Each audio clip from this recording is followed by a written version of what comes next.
लाडकी बहीण योजना आणि या योजनेशी संबंधित अतिशय महत्त्वाची आणि आनंदाची बातमी आलेली आहे.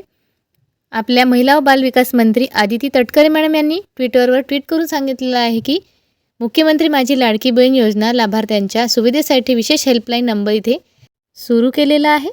बातमी महत्त्वपूर्ण आहे. मैत्रिणींनो, बातमीला जास्तीत जास्त शेअर करा आणि चॅनलला अजून सबस्क्राईब नसेल केलं तर चॅनलला सबस्क्राईब करत चला, म्हणजे अशाच नवीन नवीन बातम्या तुमच्यापर्यंत सगळ्यात आधी पोहोचतील.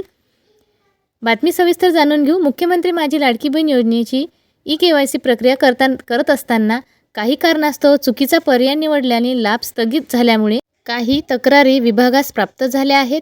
या योजनेशी संबंधित इतरही तक्रारीचे शंकांचे कॉलवर निवारण करण्यासाठी 181 या महिला हेल्पलाईन नंबरवर मदत उपलब्ध करून देण्यात आली आहे. याबाबत संबंधित कॉल ऑपरेटर्सना योग्य ते प्रशिक्षण देण्यात आले आहे. योजनेशी संबंधित सर्व तक्रारीचे व शंकांचे निरसन 181 या हेल्पलाईन नंबरवरून करण्यात येणार आहे. तरी सर्व लाडक्या बहिणींनी आवश्यकता भासल्यास या सुविधेचा लाभ घ्यावा ही नम्र विनंती.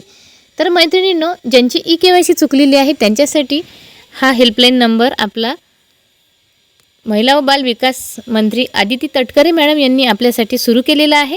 181 नंबर आहे. याच्यावर फोन करून आपण आपल्या ज्या काही तक्रारी असतील त्या आपण तिथे नोंदवू शकतो. परंतु या हेल्पलाईन नंबरवर कॉल केल्यावर एक तर हा बिझी दाखवतो किंवा हा फोनच कोणी उचलत नाही. तर शासनाला अशी विनंती आहे की या 181 नंबरवर कॉल करून जे काही KYCची चूक झाली आहे त्यामध्ये दुरुस्ती होण्याची शक्यता खूप कमी आहे. त्यासाठी पोर्टलच सुरू करावं लागणार आहे. म्हणून सगळ्या महिलांच्या आणि सगळ्या लाडक्या बहिणींच्या वतीने इथे शासनाला विनंती करत आहे की ऑनलाईन KYC पोर्टल जर सुरू केलं तर लवकरात लवकर बहिणींची KYC होईल आणि हप्ते पेंडिंग राहणार नाही. जवळपास आता 3 हप्ते त्यांचे पेंडिंग आहेत आणि त्यांच्या घरामध्ये कोणीही सरकारी नोकरीवर नाही. त्यामुळे हे पेंडिंग हप्तेसुद्धा त्यांना देण्यात यावे. मुख्यमंत्री माझी लाडकी बहीण योजना लाभार्थ्यांच्या सुविधेसाठी विशेष हेल्पलाईन नंबर योजनेशी संबंधित सर्व शंकांचे तक्रारीचे निवारण होणार असं दिलेलं आहे. परंतु मी स्वतः कॉल करून बघितलेलं आहे. एक तर बिझी दाखवतो किंवा कोणी कॉलच उचलत नाही. तर यावर कॉल करून काही होणार नाही आहे. जर आपल्याला KYCचं पोर्टल सुरू करायचं असेल तर ते सुरू करा आणि त्यावर बहिणींची KYC करा. अतिशय महत्त्वाची ही बातमी आहे. सगळ्या बहिणींपर्यंत जास्तीत जास्त शेअर करा.